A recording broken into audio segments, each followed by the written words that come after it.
तो क्या हाल चाल है आप सभी के डियर स्टूडेंट्स। तो फिर से नवदीप सर की फिजिक्स की क्लास में आप सभी का स्वागत है प्यारे बच्चों। तो अपने जो कर रहे थे फिजिक्स का चैप्टर नंबर 5 इलेक्ट्रिक करंट जिसका नाम है, पार्ट नंबर 10 अपने आज इसका डिस्कस करेंगे। और जो अपना टॉपिक है बच्चों इसमें, वो आपका बहुत इंटरेस्टिंग टॉपिक, आपको बहुत ही अच्छा टॉपिक लगेगा ये।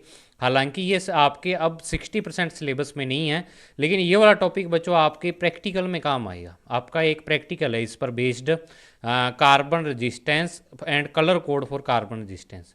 और स्पेशली मैं आपको कहूँगा कि जब आप बड़ी क्लासों में और जो बच्चे फिजिक्स में आगे जाना चाहते हैं, तो फिजिक्स के बच्चों को ये टॉपिक आना जरूरी है अगर उन्हें अपने प्रैक्टिकल बढ़िया करने हैं तो। ठीक है, एमएससी में सारे प्रैक्टिकल इसी पर बेस्ड हैं। अगर आपको कलर कोडिंग ये वाला कार्बन रेजिस्टेंस के लिए कलर कोड नहीं आते हैं, इसमें कोड सीखेंगे अपने कई, तो ये अगर नहीं आते हैं तो आप कोई भी प्रैक्टिकल नहीं कर सकते। तो तभी आपको ये वाला टॉपिक करना जरूरी है। बहुत ही बेसिक टॉपिक है और कम्पिटिटिव एग्जाम के लिए बहुत ही इंपॉर्टेंट टॉपिक है बच्चों। ठीक है, तो चलिए बच्चों स्टार्ट करते हैं आज की वीडियो एक नई एनर्जी के साथ। तो देखिए प्यारे बच्चों, carbon resistance and colour code. ठीक है, ये टॉपिक है colour code for carbon resistance. तो इसमें क्या है, रेजिस्टेंस के बारे में आपने पढ़ लिया है। रेजिस्टेंस क्या चीज़ होती है भी, जब भी अपने इलेक्ट्रिक करंट फ्लो करवाते हैं तो जो कंडक्टर होता है वो इलेक्ट्रिक करंट का अपोज करता है, उसको रोकने की ट्राई करता है। ये जो प्रॉपर्टी होती है उसको अपने रेजिस्टेंस बोल देते हैं। ठीक है, अब इसके द्वारा अपने क्या है, एक स्पेसिफिक रेंज का रेजिस्टेंस बना सकते हैं। भी आपको अगर मैं कह दूं कि आप 10,000 ओम का एक रेजिस्टेंस बनाओ या 25 ओम का रेजिस्टेंस बनाओ, तो आप इसकी हेल्प से जो आज अपने टॉपिक पढ़ेंगे उसकी हेल्प से आप ये निकाल सकते हो कि ये कितने ओम का है, ये कितने ओम का रेजिस्टेंस है। ठीक है, यानी रेजिस्टेंस फाइंड कर सकते हैं अपने आज के टॉपिक की हेल्प से। तो देखो क्या है, सबसे पहले इस टॉपिक को पढ़ते हैं। Resistances that are used in laboratory or for domestic use are of two major types।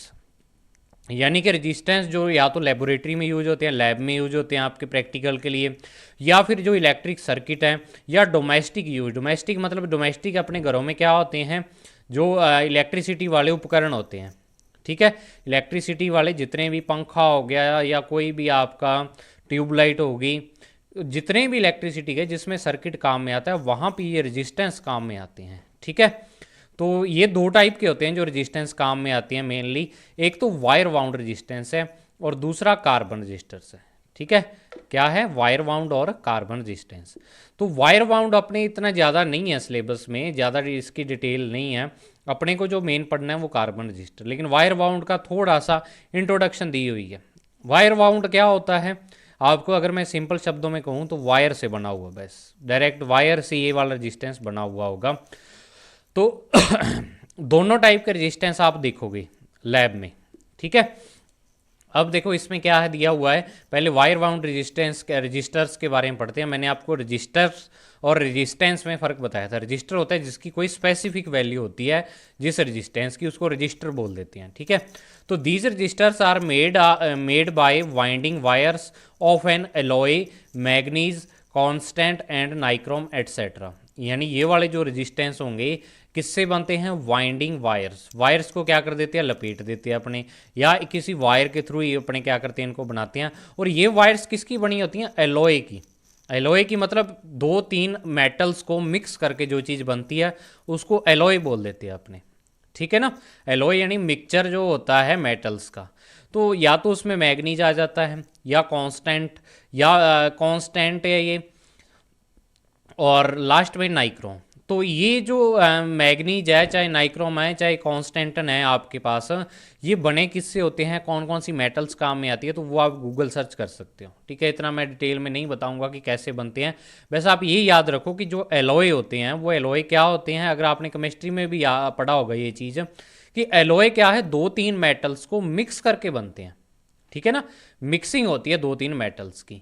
तो ये वाले जो रेजिस्टेंस है, एक तो डायरेक्ट वायर की फॉर्म में होते हैं, वायर से बनाए जाते हैं ये वाले रेजिस्टेंस। और वायर्स किसकी होती हैं, एलॉय से बनी हुई, या मैग्नीज की होगी, या कांस्टेंट, या नाइक्रोम की।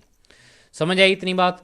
अब नेक्स्ट क्या है कि the temperature coefficient of resistance is very small for these alloys. So resistance and resistivity is least affected by temperature, कि इनका टेम्परेचर कोफिशिएंट ऑफ रेजिस्टेंस होता है वो बहुत ही क्या होता है, स्मॉल होता है। तो इनका ये टेम्परेचर से भी क्या होते हैं, बहुत ही कम इफेक्टेड होते हैं, इन पर टेम्परेचर का इफेक्ट नहीं पड़ता। अब अगर आपकी ये लाइन नहीं समझ आ रही, मुझे पता नहीं समझ आई होगी आपके, क्योंकि आपको नहीं पता अभी भी टेम्परेचर कोफिशिएंट ऑफ रेजिस्टेंस क्या होता है। तो ये लाइन आपकी इससे जस्ट आगे वाला जो 11वां पार्ट आएगा ना अपना, उसमें मैं आपको यही टॉपिक करवाऊंगा, टेम्परेचर कोफिशिएंट ऑफ रेजिस्टेंस, तभी लाइन समझ आ जाएगी, वहाँ दोबारा बता दूंगा मैं। तो इसको एक बार पढ़ लो, समझेंगे अपने जब ये टॉपिक आएगा, क्योंकि बिना टॉपिक पढ़े हुए आप इसको नहीं समझ सकते। समझ आई इतनी बात। अब नेक्स्ट क्या है कि resistances of very high value can not be made using these materials because to make we use a long length of wire which is inconvenient. ठीक है, यानी क्या है कि अगर अपने काफ़ी बड़ी हाई वैल्यू के अपने रेजिस्टेंस बनाना चाहें, भी आपको कह दूं 20,000 ओम का बनाओ, 30,000 का, 40,000 ओम का बनाओ, तो आपको एक चीज़ तो आपने पढ़ी हुई है कि जो रेजिस्टेंस होता है वो लेंथ के, अगर वायर अपने या कंडक्टर है उसकी लेंथ के प्रोपोर्शनल होता है। मतलब आपको रेजिस्टेंस इंक्रीज करना है तो उसकी लेंथ इंक्रीज करनी पड़ेगी आपको। ठीक है, तो जब लेंथ इंक्रीज करेंगे तो अपने को क्या होगा, तार को संभालना मुश्किल हो जाएगा। तो तभी यहाँ इनकन्वेनियंट लिखा हुआ है भी अगर अपने ज़्यादा लेंथ की तार लेंगे ना, वायर लेंगे, तो वो इनकन्वेनियंट मतलब अपने लिए असुविधाजनक हो जाएगी वो चीज़। सर्किट में इतनी बड़ी तार आप कैसे फिट करोगे, अपने को तो छोटे से छोटा सर्किट चाहिए। अगर मान लो मोबाइल में भी अगर आपको रजिस्टर कहीं पे यूज करना है मोबाइल वाले सर्किट में, तो मोबाइल में तार थोड़ा लगा दोगे आप अंदर, मोबाइल में तो जगह ही बहुत कम होती है। तो अपने को मतलब ये रजिस्टर्स या अपने वहाँ पे यूज नहीं कर सकते। हाँ, आप प्रैक्टिकल करोगे, आपके प्रैक्टिकल है मीटर ब्रिज का। ठीक है, मीटर ब्रिज आपके छठे चैप्टर में आएगा क्या चीज़ होती है, उसका एक प्रैक्टिकल है, दो प्रैक्टिकल है उसके। ठीक है, तो उसमें आप इस ये वाली वायर यूज में लोगे, यानी जो कांस्टेंट या मैग्नीज वाली वायर है वो आपके लैब में होगी, आप देखना। ठीक है, उसका रेजिस्टेंस आप काम में लोगे, मतलब ज़्यादातर इसको लैब में प्रैक्टिकल के लिए यूज में ज़्यादा लेते हैं। अब नेक्स्ट क्या है कि जो अपने इलेक्ट्रिक सर्किट्स होते हैं उसमें जो काम में आने वाले रेजिस्टेंस है वो है कार्बन रजिस्टर्स। ठीक है, इनको क्या बोलते हैं, कार्बन रजिस्टर्स। तो जैसा कि नाम से इनके पता लग रहा है कि ये किससे बने होते हैं, कार्बन से। तो these resistances are made up with carbon and very high value resistances. ये दो खासियत हैं, एक तो कार्बन से बने होंगे ये रेजिस्टेंस, दूसरा कि इनकी जो वैल्यू है वो बहुत ज़्यादा हाई होती है, और तीसरा क्या है, these are inexpensive and compact. Inexpensive मतलब ये सस्ते होते हैं, ज़्यादा कॉस्ट भी नहीं होती इनकी। कम्पैक्ट मतलब ये छोटे होते हैं, इनको अगर अपने यूज करेंगे तो वो अपने लिए सुविधाजनक रहेगा। ठीक है, कन्वीनियंट रहेगा अपने लिए। तो अपने क्या है, ये वाले रेजिस्टेंस ज़्यादातर काम में लेते हैं, कार्बन रेजिस्टेंस जो होते हैं। ठीक है, अब इनको देखो बनाते कैसे हैं। These resistance R modulated into the cylindrical shape by using a binding agent and two wire leads are connected on the two ends for using two terminals। यानी कि अपने क्या करते हैं कि इन वायर्स सबसे पहले अपने कार्बन लेंगे और उस कार्बन को एक सिलेंड्रिकल शेप देके और एक बाइंडिंग एजेंट से क्या कर देते हैं, उसको उस शेप को मेंटेन कर देते हैं। अब इसका मतलब क्या है भी, अपने उसको सिलेंड्रिकल फॉर्म में कार्बन दे दिया, अब कार्बन तो बिखर भी सकता है वो वाला, तो उसको पैक करने के लिए अपने क्या कर देते हैं, आप ऐसे मान लो भी फेविकोल लगा देते हैं, एक टाइप का बाइंडिंग एजेंट। जरूरी नहीं यहाँ पे फेविकल ही हो, एक बेसिक एग्जांपल फेविकोल आप समझ जाओगे कि फेविकोल जोड़ने का काम करता है, तो बिल्कुल उसी तरीके से कार्बन को पैक करने के लिए, यानी वो बिखरे ना, उसके लिए अपने क्या कर देते हैं, उसके चारों तरफ फेविकोल लगा देते हैं और उसके ऊपर कलर कर देते हैं। ठीक है ना, कलर कर देते हैं अलग अलग, और वो कलर अपने को उस रेजिस्टेंस की वैल्यू बताते हैं तभी। तो और दूसरे जो दो एंड्स होते हैं, मान लो आपने क्या किया, एक सिलेंड्रिकल शेप दे दी यहाँ पे, तो इसके दो एंड्स पर अपने क्या कर देते हैं, दो वायर लगा देते हैं, और इन दो वायर्स के थ्रू ये दो टर्मिनल बन जाते हैं इसके थ्रू अपने इसको सर्किट में क्या कर देते हैं, जोड़ते हैं जहाँ पर भी चाहिए होता है।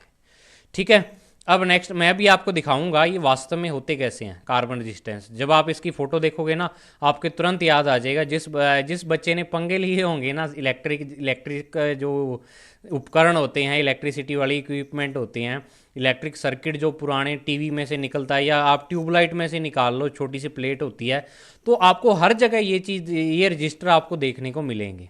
ठीक है, वैसे इनका नाम नहीं पता था आपको भी, इनका ये नाम होता है, इनको कार्बन रेजिस्टेंस बोलते हैं। वो आपको 12th क्लास में पता लगा है कि इनको कार्बन रजिस्टर्स बोलते हैं। समझ आई इतनी बात? तो अब जब मैं फोटो दिखाऊंगा ना, तब जिस बच्चे ने पंगे लिए होंगे इसके साथ वो पहचान जाएगा कि हाँ यार ये देखा तो हुआ है, लेकिन उसको आज तक पता नहीं था कि वो रजिस्टर है। ठीक है, तो the value of carbon register is indicated by 4 coloured bands, यानी कि इसके ऊपर 4 लाइनें बनी होंगी। ठीक है, 4, या फिर आप यहाँ पे 3 भी लिख लेना, इसके साथ ऑब्लिक लगा के आप 3 भी लिख लेना, मैं लिखना भूल गया, क्योंकि इस पे या तो 3 लाइन्स होगी या 4 लाइन्स बनी होंगी, और चारों क्या है, अलग अलग कलर की होंगी लाइन। अब इन 4 लाइनें, ये वाली देखो, ये 4 लाइनें हैं, तो इन चारों लाइन्स की हेल्प से अपने इसकी क्या निकालेंगे, वैल्यू फाइंड करेंगे। भी आप इसकी हेल्प से ये पता लगा सकते हो कि भी ये रेजिस्टेंस कितने ओम का है। देख लो, कलर की हेल्प से भी, ये कलर ऊपर दिए हुए हैं, इसका मतलब ये इतने ओम का रेजिस्टेंस है। अभी अपने देखेंगे कि उसको फाइंड कैसे करना है, वही इंटरेस्टिंग टॉपिक है आज का। तो सबसे पहले मैं आपको ये दिखा दूं भी ये होते कैसे हैं। ठीक है ना, तो देखो बच्चों, आपके सामने ये फोटो है एक, तो ये वाली चीज़ें तो जिस बच्चे ने पंगे लिए होंगे या इलेक्ट्रिक सर्किट देखा होगा कभी ना कभी, टीवी से निकला हुआ पुरानी चीज़ जिससे भी रेडियो में भी होते हैं, तो उससे उसमें ये वाले काम आते हैं। ये कार्बन रजिस्टर्स हैं। ठीक है, इसमें क्या है, अंदर कार्बन पैक किया हुआ है, ये सिलेंड्रिकल शेप सी लग रही है ना अपने को। ठीक है, सिलेंड्रिकल शेप है, कार्बन है, कार्बन के ऊपर एक बाइंडिंग एजेंट लगा देते हैं और उसके ऊपर कलर करके, और ये 4 अलग अलग कलर की क्या बना देते हैं, इस पर स्ट्रिप बना देते हैं, पट्टियाँ बना देते हैं 4 अलग अलग। ठीक है, हर एक पे आपको 4 या फिर 3 या 4, आपको ज़्यादातर 90% केसेस में आप, या 95% केसेस में आपको 4 पट्टियाँ ही मिलेंगी, ये वाली 4 स्ट्रिप्स ही मिलेंगी। 3 स्ट्रिप्स तो बहुत ही कम रेजिस्टेंसेस पर होती हैं। ठीक है ना, तो ये इनको अपने क्या बोल देते हैं बच्चों, कार्बन रजिस्टर्स बोल देते हैं। समझ आई? पता लग गया कार्बन रजिस्टर क्या होते हैं। अब अपने को नेक्स्ट जो काम सीखना है ना, वो काम सीखना है कि इनकी वैल्यू कैसे फाइंड करते हैं। ठीक है, वैल्यू कैसे निकालते हैं इन कलर की हेल्प से, तो वही अपने सीखने जा रहे हैं बच्चों। देखो अब क्या है आगे, कि इसमें सबसे पहले कि इनकी वैल्यू में जो ये कलर है अपने को बताते क्या हैं, जो फर्स्ट 2 कलर होंगे, जो फर्स्ट 2 कलर स्ट्रिप होंगी, मतलब ये वाली और ये वाली जो कलर स्ट्रिप होगी, पट्टी होगी, वो अपने को क्या बताएगी, first 2 significant digits of the value. यानी कि अगर मान लो आपके पास 22,000 ओम का कोई है, 22,000 ओम का कोई रेजिस्टेंस है, तो पहले 2 जो अंक है यहाँ पे, 2 डिजिट है इसकी, उन 2 डिजिट्स को क्या बताएंगी, ये वाली कलर्ड स्ट्रिप्स बताएंगी जो स्टार्टिंग वाली हैं, अपने को 2 डिजिट की वैल्यू देंगी। ठीक है, थर्ड है, जो थर्ड स्ट्रिप है ये वाली, ये अपने को डेसिमल मल्टीप्लायर बताएगी। कैसे भी, आपको ये नहीं है कि आप 22,000 लिखोगे, आपको ये वाली वैल्यू पता किस फॉर्म में मिलेगी, आपको मिलेगी 22 इंटू 10 की पावर 3, क्योंकि 22,000 को 10 की पावर 3 लिख सकते हो।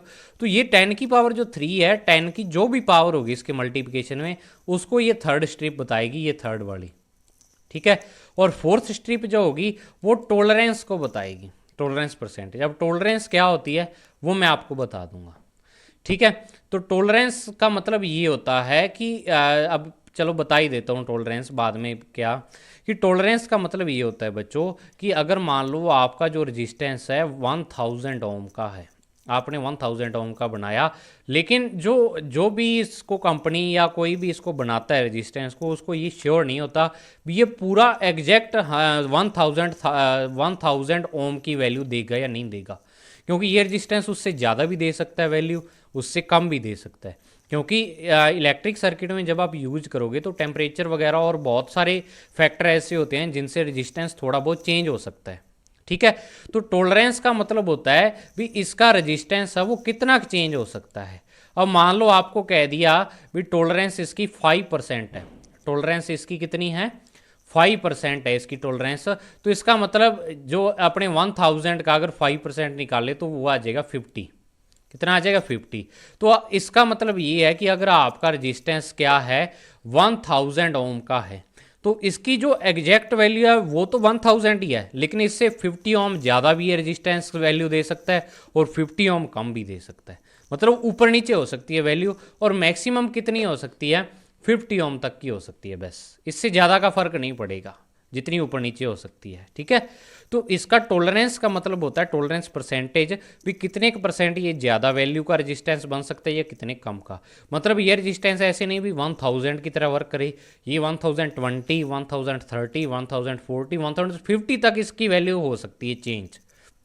वो डिपेंड करेगा अदर फैक्टर पर भी, आपने कैसे लगाया है, कैसे यूज किया है, कितना करंट दे रहे हो सर्किट में, कितना टेम्परेचर है उस टाइम, सब वो चीज़ों पर डिपेंड करेगा। तो ये वेरिएशन को बताता है भी वैल्यू में कितना चेंज आ सकता है। अब देखो सबसे मेन चीज़ इसमें बच्चों जो आती है वो आती है कि जो अपने पास ये टेबल है, इस टेबल को याद करना। इस टेबल की हेल्प से अपने क्या कर सकते हैं, किसी भी रेजिस्टेंस की वैल्यू फाइंड कर सकते हैं आप, ठीक है। तो अब टेबल से कैसे वैल्यू फाइंड करेंगे वो देखो आप एक बार, वो मैं आपको बताता हूँ और वही आपको याद रखना है, ठीक है। अब देखो जो इसमें सबसे पहले मैंने लिखा हुआ है कलर, तो सबसे पहले आपको ये कलर याद करने पड़ेंगे। Black, brown, red, orange, yellow, green, blue, violet, grey, white, gold, silver या फिर लास्ट में नो कलर।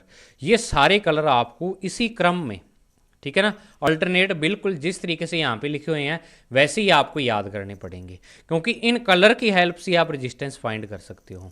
अब इन कलर के आगे आपको देखो क्या करना है बच्चों, आपको यहाँ पे डिजिट लिख देनी है।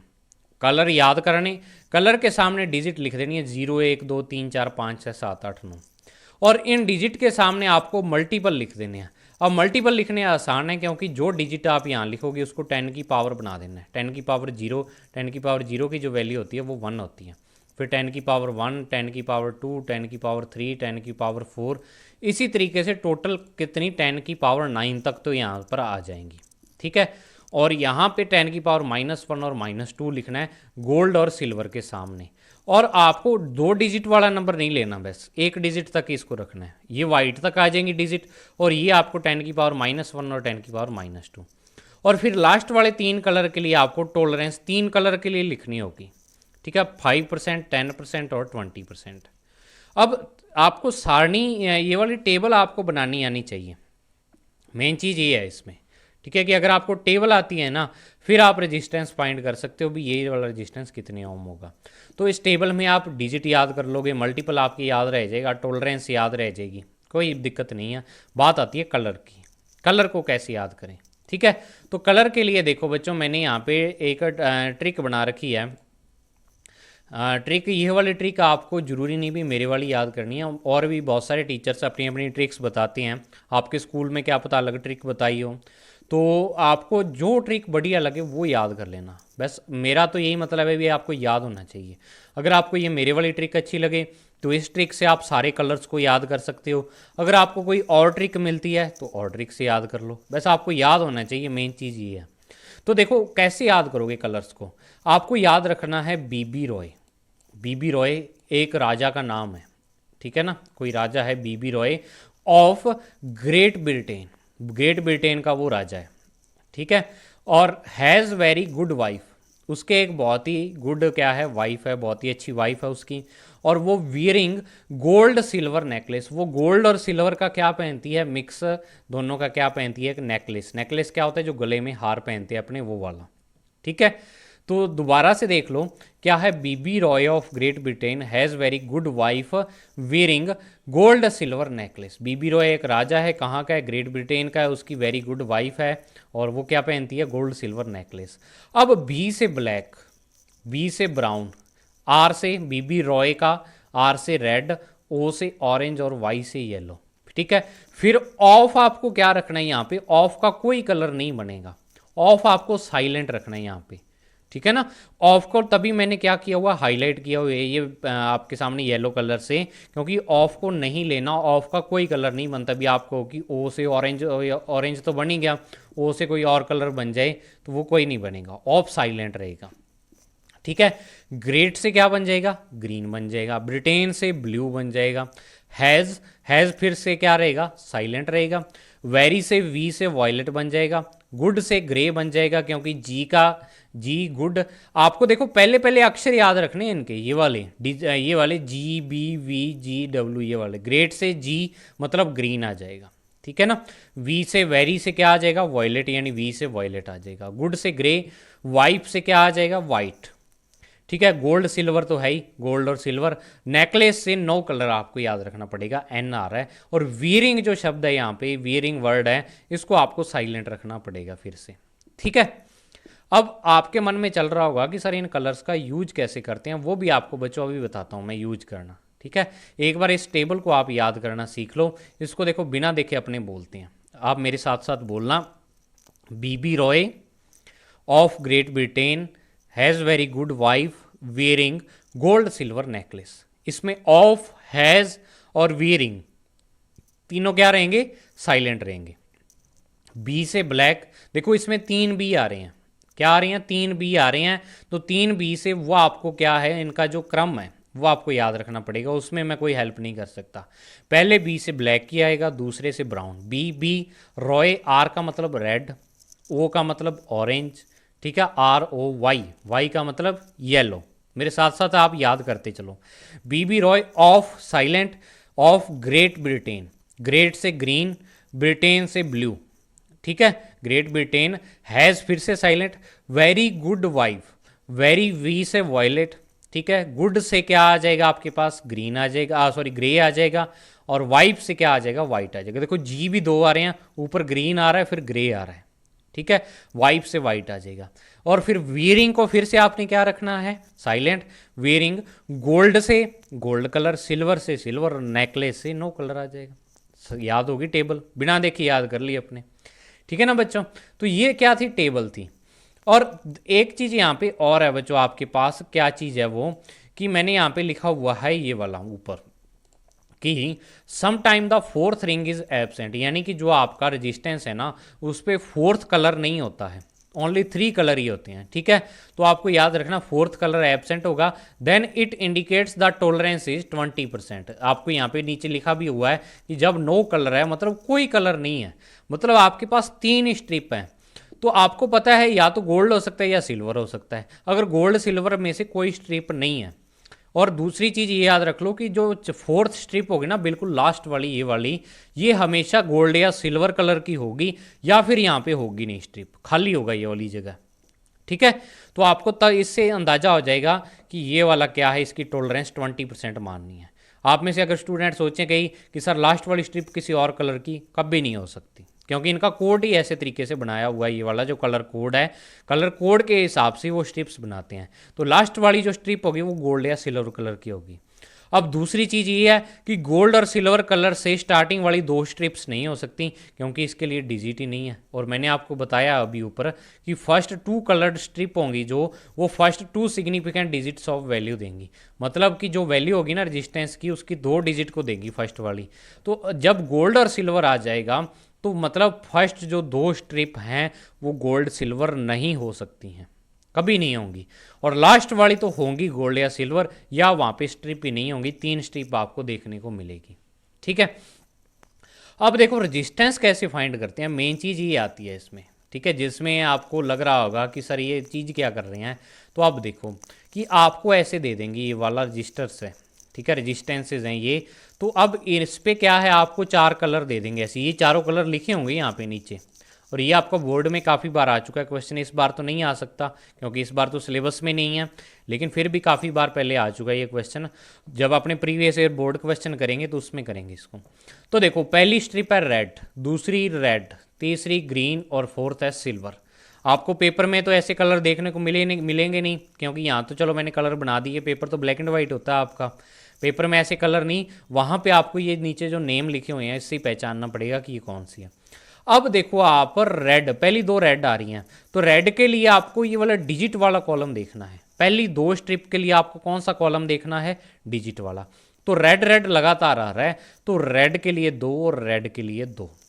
ठीक है, फिर आता है 3 नंबर पर ग्रीन। अब देखो जो 3 नंबर वाली स्ट्रिप है उसके लिए आपको डिजिट वाली नहीं देखनी, अब डिजिट वाली छोड़ देनी है, बस डिजिट वाली पहली 2 स्ट्रिप के लिए देखना आपको। तीसरे के लिए देखो आपके पास क्या आ रहा था, कलर ग्रीन आ रहा था, तो अब आपको तीसरे के लिए, तीसरी स्ट्रिप के लिए मल्टीपल देखना पड़ेगा। तो ग्रीन के सामने कितना मल्टीपल आ रहा है, 10 की पावर 5, तो आप लिख लोगे ग्रीन के लिए 10 की पावर 5। और लास्ट वाली जो स्ट्रिप है ये सिल्वर कलर की है, तो सिल्वर के लिए आपको फोर्थ देखना है। जब जो फोर्थ है स्ट्रिप है उसके लिए आपको ओनली टॉलरेंस देखनी है। फोर्थ स्ट्रिप अपने को टॉलरेंस के बारे में बताएगी और किस चीज़ के बारे में नहीं। तो जब सिल्वर है तो इसके लिए 10% है। तो अपने चलो ये वाली तो लिख ली, अब रेजिस्टेंस की वैल्यू कैसे लिखोगे आप? ये सारों के लिए वैल्यू लिख ली भी 2 10⁵ और 10%।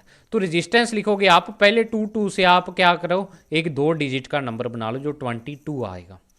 फिर जो आ रहा है मल्टीपल, उस मल्टीपल को मल्टीप्लाई में लिख दो इंटू 10⁵, और जो आपकी टॉलरेंस आ रही है वो उसको ±10% लगा के लिख दो।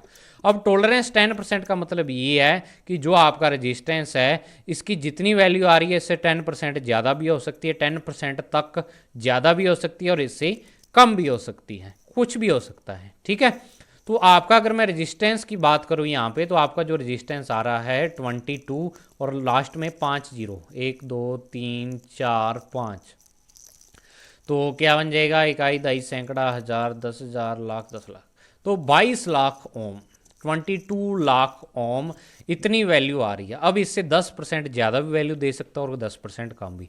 तो इतने इतने बड़े रेजिस्टेंस अपने इससे बना सकते हैं। तो अब देखो, अगर मैं आपको वो वाला डायग्राम दिखाऊं तो डायग्राम से आप वैल्यू फाइंड कर सकते हो। अगर मैं चलो पहले रेजिस्टेंस की बात करता हूँ इसकी, ठीक है। तो इसमें देखो येलो पर्पल ऑरेंज और लास्ट वाला है आपके पास ये क्या आ रहा है, ये गोल्डन कलर है। ठीक है, येलो पर्पल ऑरेंज और गोल्ड। तो येलो के लिए देखो क्या है 4, दूसरा पर्पल या वॉयलेट, ठीक है, पर्पल बोल दिया मैंने, वॉयलेट या पर्पल, बैंगनी जो कलर होता है उसको वॉयलेट या पर्पल बोल देते हैं। तो वॉयलेट आ रहा है तो 7, ठीक है। तो येलो और वॉयलेट 4 और 7 आ गए, यही था येलो और पर्पल। तीसरा ऑरेंज के लिए क्या आ रहा है 10⁵, और लास्ट में जो गोल्ड है वो क्या बता रहा है अपने को, टॉलरेंस। तो अगर मैं इसकी वैल्यू लिखूं उस वाले रेजिस्टेंस की तो वो हो जाएगी 4 7 इंटू क्या आएगी 10⁵, और लिखोगे आप ±5%, और साथ में ये ओम का सिंबल लगाना कभी मत भूलना, नहीं तो आपके आधे नंबर ही मिलेंगे, आंसर के आधे नंबर कट जाएंगे। तो इसका मतलब ये अप्रोक्सीमेट जो रेजिस्टेंस दिखा रखा है इन्होंने, ये 47,000 ओम के आसपास का है। समझ आई इतनी बात भी? जो पहला रेजिस्टेंस ये दिखा रखा है ना, इसकी वैल्यू कितनी है 47,000 ओम। अब देखो दूसरे की वैल्यू भी निकाल के बता देता हूँ। अब आप सोचोगे कि सर इसमें स्ट्रिप कैसे देखेंगे अपने, ठीक है। तो इसमें देखो गोल्डन आपका क्या होता है, लास्ट में हो सकता है कलर, गोल्डन लास्ट में होगा तो मतलब पहली स्ट्रिप आपकी ये वाली होगी, गोल्डन या सिल्वर वाली लास्ट होगी, बस इतना याद रख लो। इसमें लास्ट, इसमें आप कौन से सिरे से स्टार्ट करोगे, ये पहली, ये दूसरी, ये तीसरी और ये चौथी, क्योंकि लास्ट वाली गोल्डन या सिल्वर होती है। अब इसमें गोल्डन ये वाली बन रही है, तो ये पहली दूसरी तीसरी और चौथी स्ट्रिप आ गई। इसमें भी लास्ट वाली ये वाली गोल्डन है, तो फर्स्ट सेकंड थर्ड और फोर्थ ये आ रही है। इसमें ये वाली गोल्डन आ रही है, तो अब फर्स्ट सेकंड थर्ड और फोर्थ। तो गोल्डन और सिल्वर से अपने को पता लगेगा कि जो आपका रेजिस्टेंस है उसके किस साइड से आपको लगना है, ठीक है ना, किस साइड से कैलकुलेट करने लगे। अब अगर दूसरे की बात करूँ तो 3 क्या है, रेड आ रही है और 1 गोल्डन आ रही है। तो अब अपने टेबल से देखते हैं, रेड के लिए 2 ही है। तो अब देखो तीनों रेड आ रही हैं स्टार्टिंग वाली, तो पहले 2 रेड के लिए तो क्या हो जाएगा, ये 22 हो जाएगा। तीसरे जो रेड स्ट्रिप है उसके लिए अपने ये वाला मल्टीपल देखेंगे, अब ये हो जाएगा 10⁵, और प्लस माइनस जो गोल्डन है वो कितना बताता है अपने को 5%। तो इसकी जो वैल्यू हो जाएगी 22,000 ओम आ जाएगी, और इसकी वैल्यू 5% इससे ज़्यादा हो सकती है, 5% ही कम। तो 5% इससे ज़्यादा लगभग 2310 ओम होगा, ठीक है, क्योंकि 22,000 का 5% 110 बनेगा। तो या तो इसकी वैल्यू इतनी ज़्यादा होगी, या आप कहोगे कि 2000 और 90 ओम तक आ जाएगा, ठीक है, 110 ओम क्या हो जाएगी, कम हो जाएगी इसकी वैल्यू। तो मतलब इन इसके बिटवीन वैल्यू हो सकती है कोई भी, 2095 भी हो सकती है, पूरा 2100 भी हो सकती है, 2150 भी हो सकती है, इससे लेके और ऊपर तक जितनी मर्जी वैल्यू हो सकती है। मतलब अपने को रेंज सी पता लग जाती है, बस इस रेंज में इसकी वैल्यू हो जाएगी, ठीक है। एग्जैक्ट वैल्यू अपनी स्टार्टिंग वाली मान लेते हैं, अभी 22,000 इसकी वैल्यू आ जाएगी।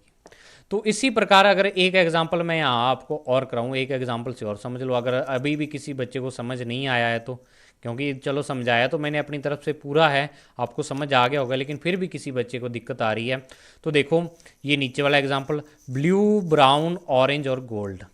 आपको देखो पेपर में तो ऐसी मिलेगी, पेपर में आपको ऐसा ही बना हुआ मिलेगा, तो आपको क्या करना है, लेफ्ट से राइट साइड तक स्टार्ट कर लेना है, ठीक है। लेकिन फिर भी अगर वो घुमाने के लिए मान लो कंपटीशन में यहाँ से क्या कर दे, वो इस स्ट्रिप से यहाँ पे क्या करे, वो सिल्वर बना दे, तो फिर आपको इस साइड से लगना पड़ेगा, ठीक है ना। तो गोल्ड या सिल्वर स्ट्रिप अपने को बताती है कि आपको किस साइड से लगना है।